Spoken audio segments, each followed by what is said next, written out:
All right. Hey, everybody. Welcome to Jet Live. I'm here with Natan Skop from Theater in the Rough. And hey, I'm not waving hands at Natan, even though I am also. For some reason, my camera has started to get confused between daylight and nighttime. And as you can see, it goes light and dark. So you might be missing the jet sign behind here, but that's okay. It could be this hat. I'm wearing it because it was draft day, well, draft weekend. Um, this weekend with the NFL. My team is actually in an interesting moment in time What as we is have your team? COVID-19. The Patriots. Tom Brady, one of the best quarterbacks to play the game, has moved on from the team, and he got one of the best tight ends to go with him. So I'm a little bit distraught about that, but that doesn't matter because we're here on Jet Live now with Natan, and I'm sure we got some good news. I know, Natan, you've been doing a lot of really cool stuff lately with Theater in the Rough. You want to tell us a bit about what you've been up to, and maybe you have other things up your sleeve coming up that you would like people to know about? Yes to all. I was just, if you heard me typing, I was just currently posting the live video so that everyone can see it on Facebook. Uh, um, You okay, got, so I have double hands. Some making the live feed go and then starting to share it right away, right? totally.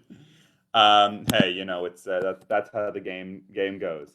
Okay, so yes, so what we've been doing is Theater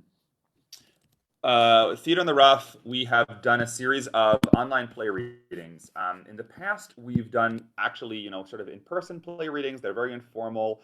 It usually is around what Shakespeare play we're going to do that year, which a lot of times we feel we want to test drive, we want to get some people's opinions, we want to have a discussion. So we often have had it's pretty open, but generally we put the word out to like people who have acted with us in the past or their friends and family because that's who we're most accessible, and we're like, hey, we're going to read The Merchant of Venice and such an evening.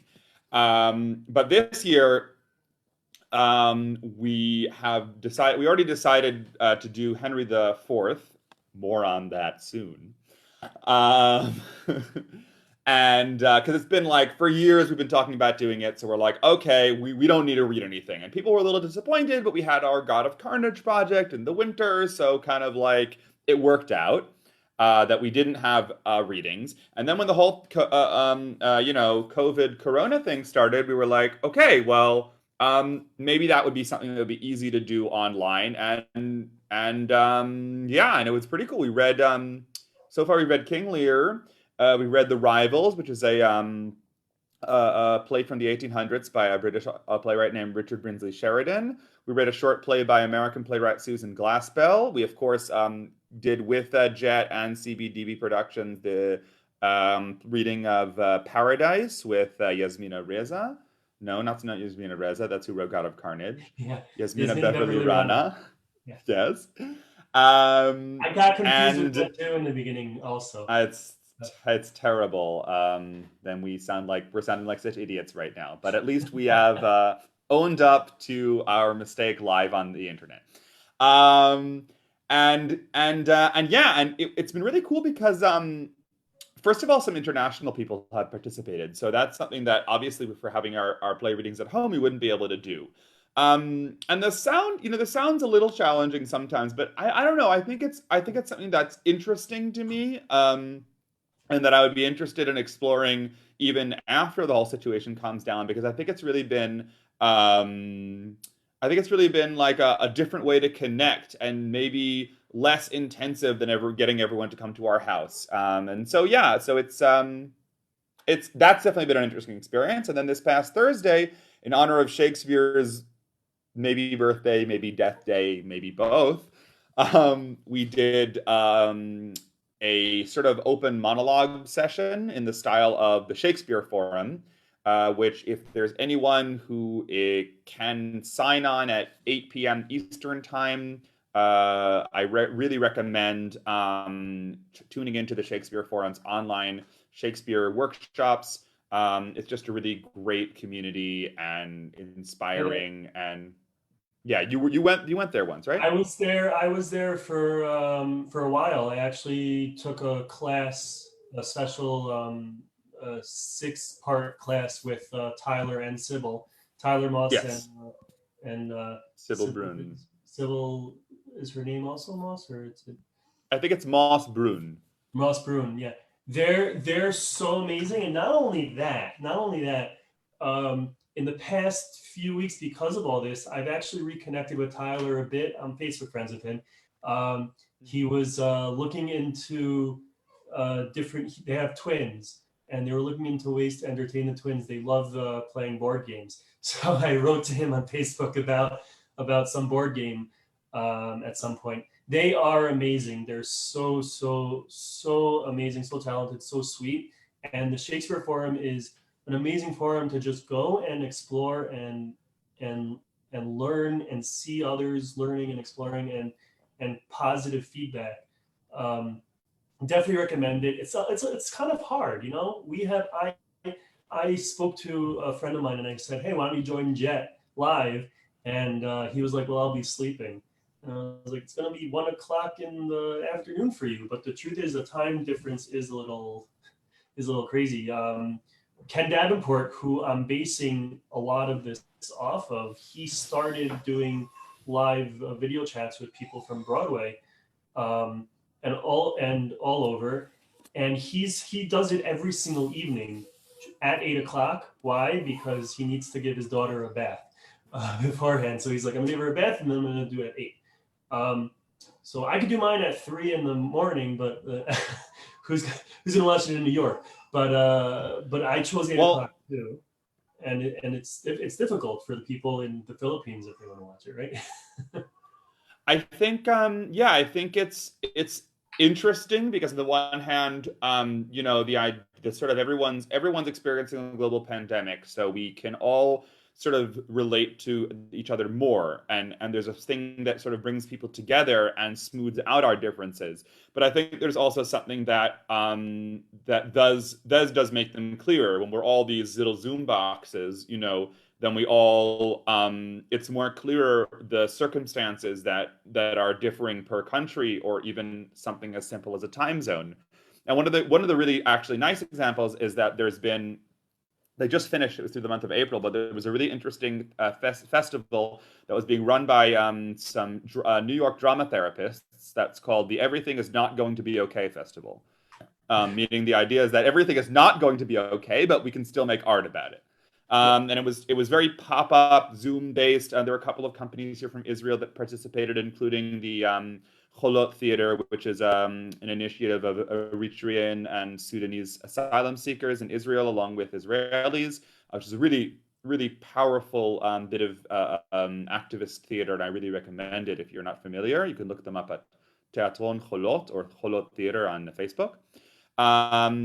And they actually would do once at 8 in the morning and once at 8 in the evening, because it was really worldwide. They had people from all around the world, which was really cool as just as an audience member of suddenly, you see like, oh, look, there's someone from like China, and there's someone from, Africa, and there's someone from the States. And then, so they would do it at 8 in the morning and 8 in the evening to accommodate to wildly different time zones, meaning they once every other week they'd switch. Right.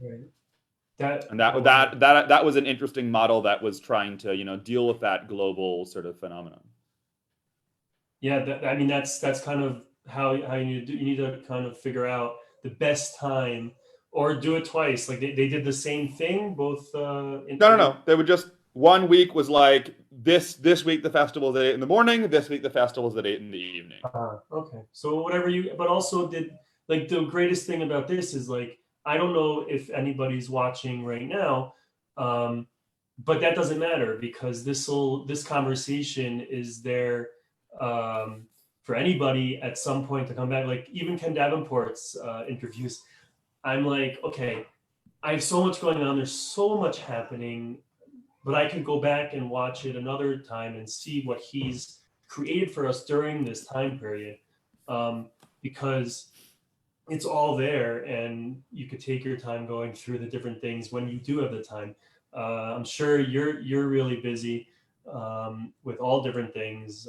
We're for sure here very busy, um, and you don't need to jump into everything right away. So even though it's live, it's also recorded at the same time. So I think that's what's really cool about the whole thing. Um, Yeah, I think it's going to be interesting to see sort of how a lot of the content that's being made now, not necessarily the content that's being streamed, because I think there's a sense that that is for sure going to be ephemeral, meaning the point is that I'm putting it up now because you can't come to the theater, for example, in a lot yeah, of the shows that are being streamed. But I think that in terms of a lot of the live content that's being created, it'll be interesting to see what kind of life it has afterwards. Especially because I think we are sort of in an unprecedented moment of documentation of the arts. So it's sort of like, you know, we didn't necessarily have the tools to look back and see at the mass of stuff of content that was created during, you know, a crisis like this that affected so many people in the past. So the theater researcher in me says, "Ooh, that would be interesting." There's a lot of information out there that you could look at and try and see trends and things, you know? yeah. I mean what was so interesting about when you guys did King Lear is the conversation that came out of that Shakespeare lived through this kind of crisis, and he's not the only one. There's a lot of art that was created by people that had to be quarantined and had to be uh, placed away from society, and that's where they were the most creative. I just heard recently from somebody that they're bored, they get more creative. So it's interesting that there's so much creativity and so much ability today with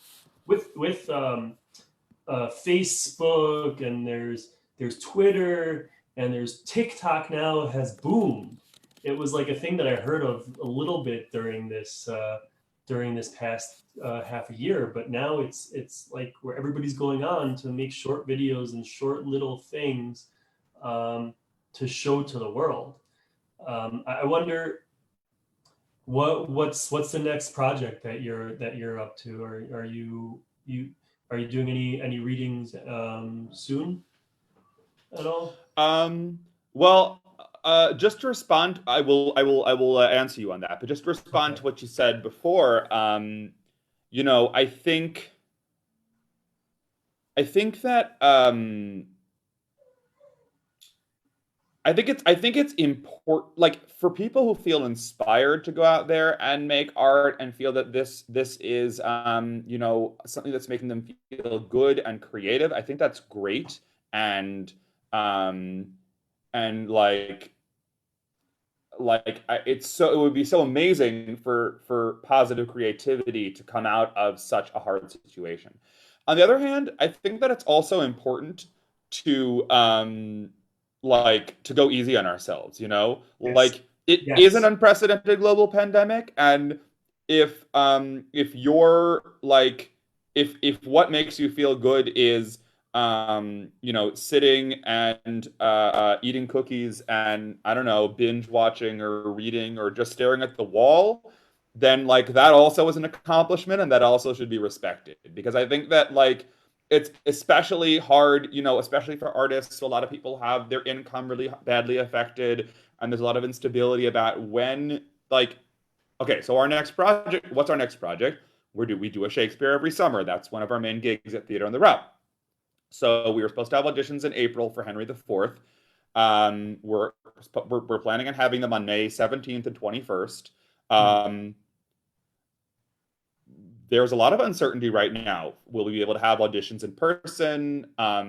Is it worthwhile for us to have auditions not in person? Meaning, like, we could technically have them on Zoom, but if we're having auditions for a project that we hope by August will be in person, then there's a lot of, you know, value in meeting someone face to face, and there's a lot of value in being able to hear. For example, we do callbacks in the park because we want to hear how people react to the park, how their voice Right. projects in the park. Um, Right. can we even cast without having that information? Mm. What happens if there's another wave of infection and we're not going to be able to get together, more than 10 people in August or even more than 2 people? Do we do a production anyway, no matter what? Do we change our concept? Again, I think for us also, it's like, a lot of the charm and a lot of the magic in what we do comes out of our live meeting with the audience.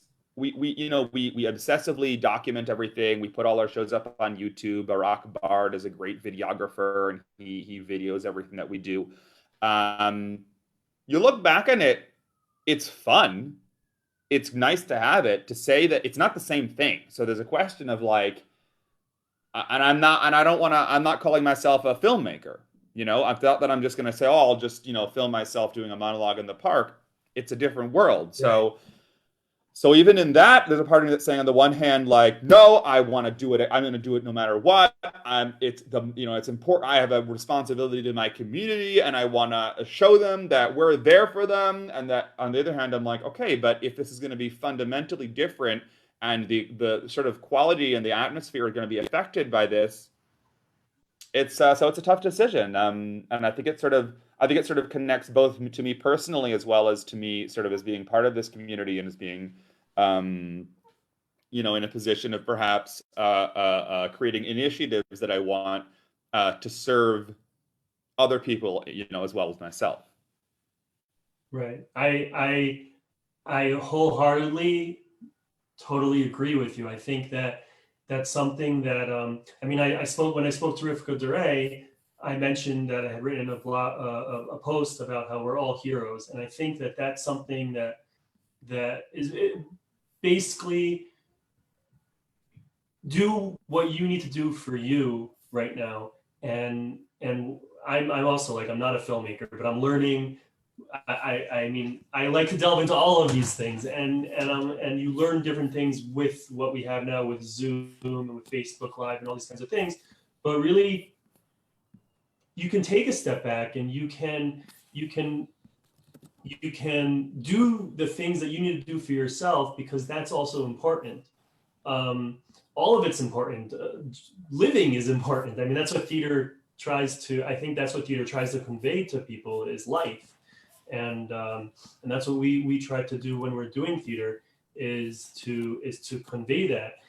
And so yeah, do a project or don't do a project, and that's totally cool because we are living. I mean, I think I mentioned it at one point in the beginning of this with one of the blogs, was like that we are living, we're living theater now in a way. Like, just what we're doing is different from what anybody else really did, and that's already something really extraordinary. um, so so sit back and read a book, watch your favorite movie, binge. I don't know what. Read Shakespeare also, and take part in the readings if that's what makes you feel good and feel connected. Yeah, I totally hear what you're saying, and I totally agree. Um, and even for myself, it's a struggle to, Mhm. but I still do this, Yeah. and I hope that people will join and connect and document and be part of this whole Jet Live um, experiment. I mean, I don't know if this is gonna continue um, after we Yeah, go, but but it's still beautiful to do. It's still yeah. and trust me, guys, I have no idea what I'm doing with technology. There's ways to make it pre-scheduled and ways to do this. I just go live and whatever, and that's most that I'm doing right now. So, but I did share the. I think I don't even know if I should. I put the link with the audition in the thing with the Facebook Live and whatnot. Oh yeah, so I will just say that again, along with all the uncertainty, we'll put a link up and make sure it's accessible. That there are auditions in 3 weeks for Theater in the Rough summer production of Henry IV. It is open to everyone. You don't have to have any previous knowledge of Shakespeare. You just have to learn a monologue by heart. which can be a short monologue as well. So that definitely is crossing my fingers that that is going to go as planned, and that we are on the road to. I don't think normalcy. I think it'll take a while to feel normal, but I think we're on the road to being able to meet each other physically, perhaps in ways we haven't for the past while. Yeah, yeah. Slow road, slow road. I actually uh, I got to see my father today. He was in the Wow. car because he had to take my grandmother to a doctor's appointment because she had to go to the doctor's appointment and someone had to take her. So he took her. So I told him just come to like with your car and we could talk like you'll be in the car and it was really nice. But that's what we're doing right now. I also I'm just so amazed by what John Krasinski is doing with SGN. He just released another episode Hmm. and things that people are doing also that he shows what people are doing um, in the states. I mean, I actually would love to do more research on what's going on here in Israel based on a lot of things that I see what's happening in the states. But people are finding so many different ways, and it's creativity. It is how to see your family members, how to do certain things in the house, how to do certain things out of the house. We're all being creative.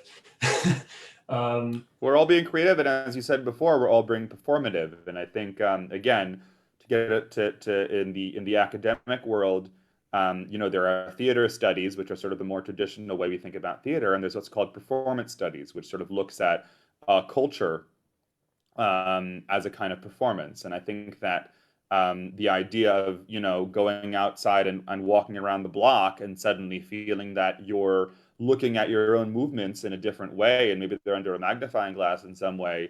Your performance of Quarantine, for example, is in and of itself something that you can look at through theatrical language. So I think it's interesting, especially as suddenly habits that we took for granted are suddenly changed. Like, who would have thought that the government would tell me how many people I can be online with in the supermarket? Like, it's not something I thought about. It's not something I thought about with intentionality, and now suddenly I'm like, "Whoa, you're more than 2 meters away from me, so take a step back." And I think like that analogy is a lot of times what a little bit of creativity or a little bit of theater or can do, where you take something and you use art to kind of look at it, yeah, and then and yeah, but it doesn't have I'm saying it doesn't have to be Shakespeare. It can be existential thoughts on life in the supermarket.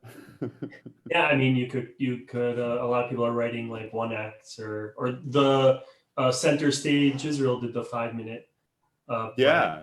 connections, and a bunch of it was based on Zoom, Corona. So yeah, that's definitely the theater that we're seeing now. So just to end off with Natan here, um, guys. Thursday, we're having Starcatcher founders Jeff Rosenshine, Ellie Greenblatt, and Ailey Kaplan Wildman here with me.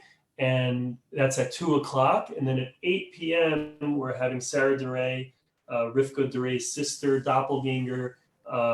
She's awesome in her own right. You'll learn about a little bit of theater that she did when she was here in Jerusalem. And I'm looking forward to those auditions. I've always wanted to audition for you guys, and something always came up in the summer.